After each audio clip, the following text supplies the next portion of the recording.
22 जनवरी को रामलला की प्राण प्रतिष्ठा होनी है और अब उन विशेष मेहमानों का अयोध्या पहुंचने का सिलसिला भी शुरू हो चुका है, जिन्हें राम मंदिर की प्राण प्रतिष्ठा के लिए आमंत्रित किया गया। उसी में से एक खास मेहमान हैं एसएल ग्रुप के चेयरमैन और पूर्व राज्यसभा सांसद डॉक्टर सुभाष चंद्रा। सुभाष चंद्रा जी, आप अयोध्या आए हैं और प्राण प्रतिष्ठा कार्यक्रम में आप अतिथि के तौर पर आमंत्रित किए गए हैं। इस वक्त राम की पैड़ी पर मौजूद हैं। कैसी अनुभूति हो रही है और कितना खास मौका ये आपके लिए? पहले तो आपके सभी दर्शकों को मेरा प्रणाम। जय श्री राम। भगवान की कृपा आप सबके ऊपर हो, ऐसी मेरी प्रार्थना। मैं आज अयोध्या लगभग 45 वर्ष बाद आया हूँ। 45 वर्ष पहले एक युवा के नाते जब आया था यहाँ, तो मन में पीड़ा थी। एक पीड़ा थी कि जिस रामायण को पढ़कर, रामलीलाओं को देखते हुए हम बचपन से बड़े हुए, अयोध्या के बारे में बहुत सी कथाएं सुनी, जिस जगह भगवान राम का जन्म हुआ वहाँ पे एक विदेशी व्यक्ति, और ये बात मेरे भारत के मुस्लिम भाइयों को समझनी चाहिए कि ये जो यहाँ जो पहले मंदिर होता था, उसको तोड़ने वाले भारत के मुस्लिम नहीं थे। वो एक बाहर का एक विदेशी व्यक्ति था, आतताई था, जिसने उस मंदिर को तोड़ करके वहाँ मस्जिद बनाई। तो मन में पीड़ा होती थी और ये लगता था कि हम भारत के नागरिक होते हुए, और भारत 1947 में आज़ाद हो चुका, फिर भी जो हमारे पर जिन लोगों ने आक्रमण करके हमारे पर राज किए, उन लोगों ने, उन शासकों ने हमारे देश की संस्कृति, उसके पूजा स्थल, उनके आस्था के मंदिर, उनको तोड़ा, ध्वस्त किया। तो क्यों नहीं हमारा अपना जब स्वराज हुआ है तो उसको वापस किया जा सके? इसका उत्तर उस समय भी मुझे एक युवा व्यक्ति के नाते किसी ने नहीं दिया, मुझे नहीं मिला। कुछ राजनीतिक मित्र जिनसे पूछा तो उन्होंने भी यही कहा कि सुभाष, ये राजनीति है, तुम नहीं समझोगे, तुम बच्चे हो अभी। तो वो पीड़ा लेकर के मैं यहाँ से गया। लेकिन जब मैं आज यहाँ आया हूँ 2024 में, आज 20 जनवरी के दिन, तो मन में एक उल्लास है, एक भावना है इस प्रकार की कि मैं स्वतंत्र हूँ, मेरा देश स्वतंत्र है, मेरे देश के नागरिक सब स्वतंत्र हैं। भगवान राम ने भी जब राम राज्य किया, जब वो राज करते थे, उनकी भी कथा में बहुत सी ऐसी चीज़ें मिलती हैं जिसमें कि सबको बोलने की स्वतंत्रता थी, आज़ादी थी। स्वतंत्रता होते हुए भी कोई किसी एक दूसरे को कष्ट नहीं देता था। लेकिन जो माहौल हमने पिछले 40-50 वर्षों में, आज के 15 साल पहले देखा, वो दुखदायी था। वो स्वतंत्रता के नाम पर कुछ भी कह देते थे। और कभी कभी तो आपके दर्शक शायद मेरे से नाराज होंगे, ब्रिटिश समय में, ब्रिटिश के राज के दौरान जो रुपया का जो करेंसी नोट था, उस पर भी भगवान की मूर्तियाँ थी। बहुत सी ऐसी चीज़ें थी जिसको आज़ादी के बाद सब हटा दिया गया। कोई इसका एक्सप्लेनेशन नहीं देता। तो ये भावना आज के दिन मन में है।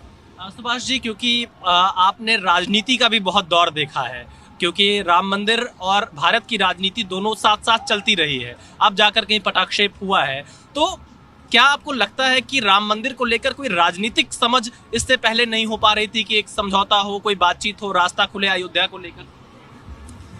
कई बार प्रयास हुए, एक बार नहीं, कई बार प्रयास हुए। विशेष करके जब श्री राजीव गांधी प्रधानमंत्री थे देश के, और जब उन्होंने यहाँ जो ताला लगा हुआ था वो खुलवाया, तो मैं ये कहना चाहूँगा कि उनकी पूरी मंशा थी कि ये पूरा मंदिर का स्वरूप इसको वापस दिया जाए, इसलिए ताला खुलवाया गया। लेकिन जैसा कि अभी तक हम देखते आए हैं पिछले 1947 से, देश के अंदर ही बहुत से जयचंद, बहुत से ऐसे लोग हैं जो इस देश को आगे बढ़ते देखना नहीं चाहते, इस देश को खुशहाल नहीं देखना चाहते। उन्होंने राजीव गांधी को भी मना कर दिया, नहीं करने दिया इसका पूरा निर्णय। और ये कुदरत, ये सृष्टि कहें, धर्म कहें, किसी की भी उनकी अपनी एक डिज़ाइन है, अपना एक वो है कि आज ये सब मोदी जी के हाथों से होना था। प्रधानमंत्री मोदी खुद 11 दिन का विशेष अनुष्ठान कर रहे हैं और यम नियम का पालन कर रहे हैं, अयोध्या में आएंगे। ऐसी खबर है कि सरयू स्नान करके यहाँ से वो रामलला की प्राण प्रतिष्ठा समारोह में शामिल होंगे। आपने कई सरकारों को देखा है, इस सरकार में जब मंदिर का निर्माण हो रहा है तो कैसे देखते हैं आप इस काम को? क्या है अगेन, इस बात को लोग कई बुरा मानेंगे, लेकिन इस देश का संविधान जब बना था उसमें धर्मनिरपेक्ष नाम का शब्द नहीं था, और हजारों वर्षों से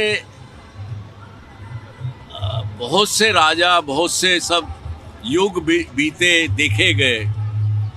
जिस राज्य में, जिस देश में धर्मपरायण सरकार नहीं होगी तो लोग भी धर्मपरायण नहीं होंगे।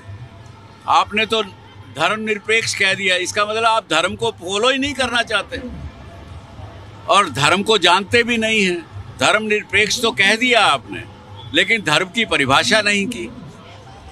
तो इसलिए ये सरकार धार्मिक सरकार है, धर्मपरायण सरकार है, और ऐसी एक मैं कहूँगा संस्कृति, ऐसी सिविलाइजेशन से ये सरकार या मोदी जी हैं जहाँ यहाँ के रहने वाले लोग हिंदू कहें या जो भी कहें, इंडस सिविलाइजेशन के रहने वाले लोग, इन्होंने कभी लड़ाई नहीं की।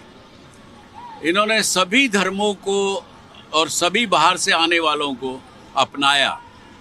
पारसीज हैं, क्रिश्चियंस हैं, यही के लोगों को कन्वर्ट करके मुस्लिम बनाया गया। जो ये यहाँ के लोग, आज अगर मैं कहूँ सबसे ज़्यादा कष्ट अगर होना चाहिए तो आज के मुस्लिम समाज को होना चाहिए, भारत में रहने वाले, क्योंकि उनके कोई बुजुर्गों ने जिनको कन्वर्ट किया गया, हिंदू से मुस्लिम बनाया गया, उनको टॉर्चर किया गया, उनको मुस्लिम बनना पड़ा।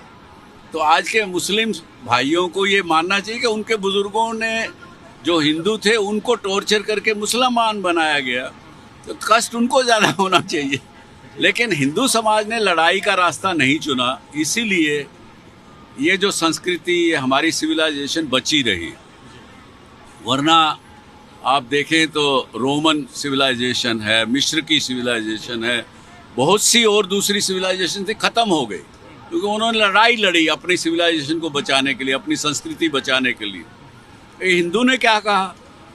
मुसलमान ने अगर मंदिर तोड़ दिया, पूजा स्थल तोड़ दिया, तो उसने हाथ जोड़े, कोई बात नहीं भैया, हम तो अपने घर में तुलसी जी का पौधा लगा के उसको पूजा कर लेंगे, हम लड़ाई नहीं करेंगे। इसलिए ये सिविलाइजेशन बची रही और बची हुई है और आगे बढ़ रही है। एक अंतिम सवाल, क्योंकि राम की पैड़ी पर है, राम राज्य की बात होती है और अब राम जी का मंदिर बन गया। 500 वर्षों का संघर्ष 1528 के बाद से लगातार अयोध्या में चलता रहा। आप जी न्यूज़ के दर्शकों को क्या कहना चाहेंगे राम की पैड़ी से, अगर राम राज्य की हम बात करें? मैं तो आप सबके दर्शकों को, आपको दर्शकों को यही कहूँगा कि राम की जो अच्छी बातें थी, उनकी जो अच्छाइयाँ थी, उनको अपनाएं, अपने जीवन में अपनाएं।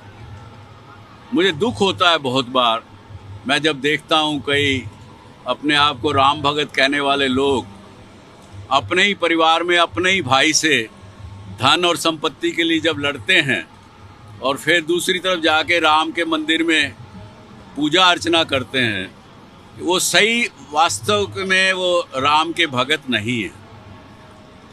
राम की जो अच्छाइयाँ थी, जो इसने उस व्यक्ति ने जो त्याग करना सीखा, उसने अपना कर्तव्य निभाना सीखा, उसने एक आदर्श राजा कैसा हो वो सीखा, वो धर्म निभाया, उसकी अच्छाइयों को आप माने तो ही भगवान को, राम को आप वास्तव में भगवान मानेंगे। बहुत धन्यवाद। तो देखिए, डॉक्टर सुभाष चंद्रा 45 सालों बाद अयोध्या लौटे हैं और अपनी पुराने दिनों की यादों को भी आज याद किया और साथ ही साथ देश को यह संदेश भी दिया है कि भगवान श्री राम के आदर्शों को हम सभी को अपनाना चाहिए और अच्छाई जो भगवान श्री राम ने दिखाई है उस रास्ते पर ही आगे बढ़ना चाहिए। कैमरामैन जयदीप के साथ विशाल पांडे, जी मीडिया, अयोध्या।